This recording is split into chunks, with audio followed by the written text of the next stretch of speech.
Hi guys, ಎಲ್ಲರಿಗೂ ನಮಸ್ಕಾರ. Welcome back to my YouTube channel Praveen ಇನ್ಫೋರ್ಡ್ ಸ್ನೇಹಿತರೆ. ಇವತ್ತು ಒಂದು ಪ್ರಮುಖವಾದ ಒಂದು ಟಾಪಿಕ್ ಬಗ್ಗೆ ನಾವು ಚರ್ಚೆ ಮಾಡೋಣ ಸ್ನೇಹಿತರೆ. ಆ ಒಂದು ಟಾಪಿಕ್ ಯಾವುದು ಅಂತ ಹೇಳಿದ್ರೆ, ನಿಮಗೆಲ್ಲರಿಗೂ ಗೊತ್ತಿರುವ ಹಾಗೆಯೇ KA ಡಿಪಾರ್ಟ್ಮೆಂಟಿಂದ ಒಂದು ಎಕ್ಸಾಮನ್ನು ಬರೆಸಿದ್ರು ಸ್ನೇಹಿತರೆ. ಅದು VAO ಗ್ರಾಮ ಲೆಕ್ಕಾಧಿಕಾರಿ ಎಕ್ಸಾಮ್ ಸ್ನೇಹಿತರೆ. ಆ ಒಂದು ಹುದ್ದೆಗೆ ಆಲ್ರೆಡಿ ಈಗಾಗಲೇ ರಿಸಲ್ಟ್ ಕೂಡ ಅನೌನ್ಸ್ ಮಾಡಿದ್ದಾರೆ. ಇವಾಗ 1:3 ಹಾಗೆ ಒಂದು ಪಟ್ಟಿಯನ್ನು ಸಹ ರೆಡಿ ಮಾಡಿದ್ದಾರೆ ಸ್ನೇಹಿತರೆ. ಆ ಒಂದು ಲಿಸ್ಟ್ ಯಾವುದೇ ರೀತಿಯ KA ಡಿಪಾರ್ಟ್ಮೆಂಟಿಂದ ಬಂದಿಲ್ಲ ಸ್ನೇಹಿತರೆ. ಆಯಾ ಜಿಲ್ಲೆಯ ಜಿಲ್ಲಾಧಿಕಾರಿಗಳು 1:3 ಹಾಗೆ ಒಂದು ಪಟ್ಟಿಯನ್ನು ಬಿಡುಗಡೆ ಮಾಡಿದ್ದಾರೆ ಸ್ನೇಹಿತರೆ. ಆ ಒಂದು ಪಟ್ಟಿಯಲ್ಲಿ ಅಂದರೆ ಈ ಒಂದು ಪಟ್ಟಿ ವಿದ್ಯಾರ್ಥಿಗಳ ಡಾಕ್ಯುಮೆಂಟ್ ವೆರಿಫಿಕೇಷನ್ಗೆ ಬಿಟ್ಟಿರುವ ಕಾರಣದಿಂದ ಇದೊಂದು ಪ್ರಮುಖವಾದ ಒಂದು ಪಟ್ಟಿಯಾಗಿದೆ ಸ್ನೇಹಿತರೆ. ಇದನ್ನು ಎಲ್ಲರಿಗೂ ನೀವು ನೋಡಲೇಬೇಕು. ಆದಷ್ಟು ಎಲ್ಲರಿಗೂ ಶೇರ್ ಮಾಡಿ. ಬನ್ನಿ ಒಂದೊಂದಾಗಿ ಕ್ಲೀನಾಗಿ ನೋಡ್ತಾ ಹೋಗೋಣ. ವಿಡಿಯೋವನ್ನು ಫುಲ್ ನೋಡಿ, ಎಲ್ಲೂ ಸ್ಕಿಪ್ ಮಾಡಬೇಡಿ. ಇಲ್ಲಿ ಕಂದಾಯ ಇಲಾಖೆಯ ಗ್ರಾಮ ಆಡಳಿತಾಧಿಕಾರಿಗಳ ನೇಮಕಾತಿಗೆ ಸಂಬಂಧಪಟ್ಟ ಹಾಗೆ 1:3 ಇಲ್ಲಿ ನೀವು ನೋಡ್ಬೋದು 1:3 ಅನುಪಾತದಲ್ಲಿ ಅಭ್ಯರ್ಥಿಗಳ ದಾಖಲೆಗಳನ್ನು ಪರಿಶೀಲಿಸುವ ಕುರಿತಾಗಿ ಕರ್ನಾಟಕ ಪರೀಕ್ಷಾ ಪ್ರಾಧಿಕಾರ ನೇಮಕಾತಿ ಅಧಿಸೂಚನೆ ಸಂಖ್ಯೆ ED/KEA ಆಡಳಿತ CR04/2024 ದಿನಾಂಕ 21/2/2022 ಇದು ನಿನ್ನೆ ಬಿಟ್ಟಿರೋದು ಸ್ನೇಹಿತರೆ. ಮತ್ತು ಸಂಖ್ಯೆ ED/KEA ಆಡಳಿತ CR4/2024 RPC ದಿನಾಂಕ 21/2/2024 ಕರ್ನಾಟಕ ಪರೀಕ್ಷಾ ಪ್ರಾಧಿಕಾರದ ಪತ್ರ ಇದು ಸಹ ನೋಡ್ಬೋದು ನಾವಿಲ್ಲಿ.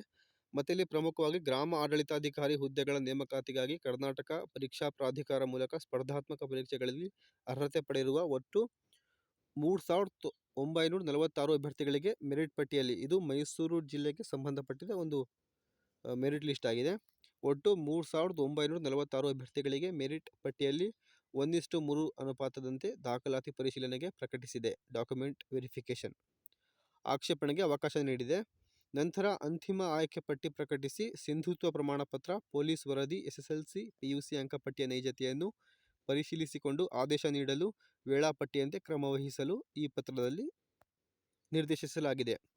ಅಂದರೆ ಇಲ್ಲಿ ಪ್ರಮುಖವಾಗಿ ನಿಮ್ಮ SSLC ಮತ್ತು PUC ಮಾರ್ಕ್ಸ್ ಕಾರ್ಡ್ಗಳು ಪ್ರಮುಖವಾಗಿ ಒರಿಜಿನಲ್ ಇದೆಯೋ ಇಲ್ಲ ಡೂಪ್ಲಿಕೇಟ್ ಮಾಡಿಸಿದಾರ ಅಂತ ಒಂದು ಚೆಕ್ ಮಾಡ್ತಾರೆ. ಮತ್ತು ಪೊಲೀಸ್ ವರದಿ, ಪೊಲೀಸ್ ಡಾಕ್ಯುಮೆಂಟ್ ವೆರಿಫಿಕೇಷನ್ ಮತ್ತು ಸಿಂಧುತ್ವ ಪ್ರಮಾಣ ಇಲ್ಲಿ ಪ್ರಮುಖವಾಗಿ ಇರಬೇಕಾಗುತ್ತೆ ಸ್ನೇಹಿತರೆ.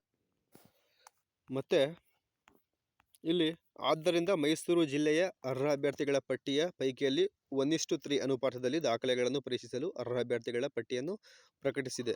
ಸದರಿ ಪಟ್ಟಿಯಲ್ಲಿನ ಅಭ್ಯರ್ಥಿಗಳ ದಾಖಲೆಗಳನ್ನು ಪರಿಶೀಲಿಸಲು ಮತ್ತು ವಿಕಲಚೇತನ ಅಭ್ಯರ್ಥಿಗಳ ದಾಖಲೆಗಳನ್ನು ಪರಿಶೀಲಿಸುವುದು ಮತ್ತು ವಿಕಲಚೇತನ ಅಭ್ಯರ್ಥಿಗಳಿಗೆ ವೈದ್ಯಕೀಯ ಪರೀಕ್ಷೆ ಮೂಡಿಸಲು ದಿನಾಂಕವನ್ನು ನಿಗದಿಪಡಿಸಿ ಪ್ರಕಟಿಸಲಾಗುವುದು.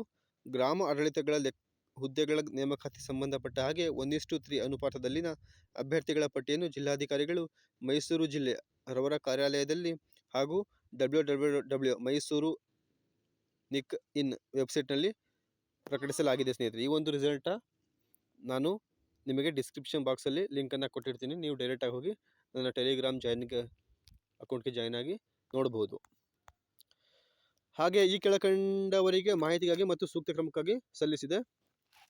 ಸರ್ಕಾರದ ಪ್ರಧಾನ ಕಾರ್ಯದರ್ಶಿಗಳು, ಕಂದಾಯ ಇಲಾಖೆ, ಬಹುಮಹಡಿಗಳ ಕಟ್ಟಡ, ಬೆಂಗಳೂರು. ಕಂದಾಯ ಆಯುಕ್ತರು, ಕಂದಾಯ ಆಯುಕ್ತಾಲಯ, ಬೆಂಗಳೂರು. ರಾಷ್ಟ್ರೀಯ ಸೂಚನಾ ವಿಜ್ಞಾನಾಧಿಕಾರಿಗಳು, ರಾಷ್ಟ್ರೀಯ ಸೂಚನಾ ವಿಜ್ಞಾನ ಕೇಂದ್ರ, ಜಿಲ್ಲಾ ಪಂಚಾಯತ್. ಈ ಕಚೇರಿಯ ಪ್ರಕಟಣಾ ಫಲಕಗಳಲ್ಲಿ ಪ್ರಕಟಿಸಲು ಕಚೇರಿ ಪ್ರತಿ.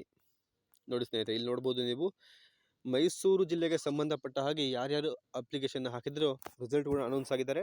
ಇವರು ಮೈಸೂರು ಜಿಲ್ಲೆಯ ಜಿಲ್ಲಾಧಿಕಾರಿಗಳು ರೆಡಿ ಮಾಡಿರೋ ಒಂದು 1:3 ಪರೀಕ್ಷೆಯ ಒಂದು ಫಲಿತಾಂಶವಾಗಿದೆ. ನೋಡಿ ಇಲ್ಲಿ ನೀವು ನೋಡ್ಬೋದು, ಇದು ಡಾಕ್ಯುಮೆಂಟ್ ವೆರಿಫಿಕೇಷನ್ಗೋಸ್ಕರ ರೆಡಿ ಮಾಡುವ ಒಂದು ಲಿಸ್ಟ್ ಆಗಿದೆ ಸ್ನೇಹಿತರೆ. ನೀವು ನೋಡ್ಬೋದು ಇಲ್ಲಿ ಅವರ ಡೇಟ್ ಆಫ್ ಬರ್ತ್ ಮತ್ತು ಕೆಟಗರಿ ಮತ್ತು ಅವರ ಮಾರ್ಕ್ಸು, ಟೋಟಲ್ ಮಾರ್ಕ್ಸು, ಅವರ register number, name, father's name ಎಲ್ಲ ಕೊಟ್ಟಿದ್ದಾರೆ. ಇಲ್ಲಿ ನೋಡ್ಬೋದು ನೀವು. ಈ ಒಂದು ಲೀಸ್ಟನ್ನು ನಾನು ನನ್ನ ಒಂದು ಟೆಲಿಗ್ರಾಮ್ ಚಾನಲಲ್ಲಿ ಡಿಸ್ಕ್ರಿಪ್ಷನಲ್ಲಿ ಹಾಕಿರ್ತೀನಿ. ನೀವೆಲ್ಲರೂ ಹೋಗಿ ನೋಡ್ಬೋದು ಸ್ನೇಹಿತರೆ. ನೋಡ್ಬೋದು ಇಲ್ಲಿ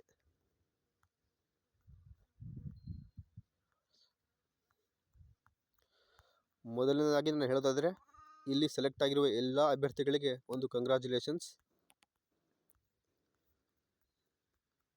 ನೋಡಿ, ನಿಮಗೆ ಯಾವ ಡಿಸ್ಟ್ರಿಕ್ಟ್ದು ಒಂದು ಲೀಸ್ಟ್ ಬೇಕೋ ನೀವು ಕಮೆಂಟ್ಸ್ ಮೂಲಕ ಹೇಳಿದರೆ ನಾವು ಆ ಒಂದು ಡಿಸ್ಟಿಕ್ನ ಲೀಸ್ಟನ್ನು ರೆಡಿ ಮಾಡ್ಕೊತೀವಿ ಸ್ನೇಹಿತರೆ. ಸೊ ಎಲ್ಲರಿಗೂ ಥ್ಯಾಂಕ್ ಯು, ಧನ್ಯವಾದಗಳು.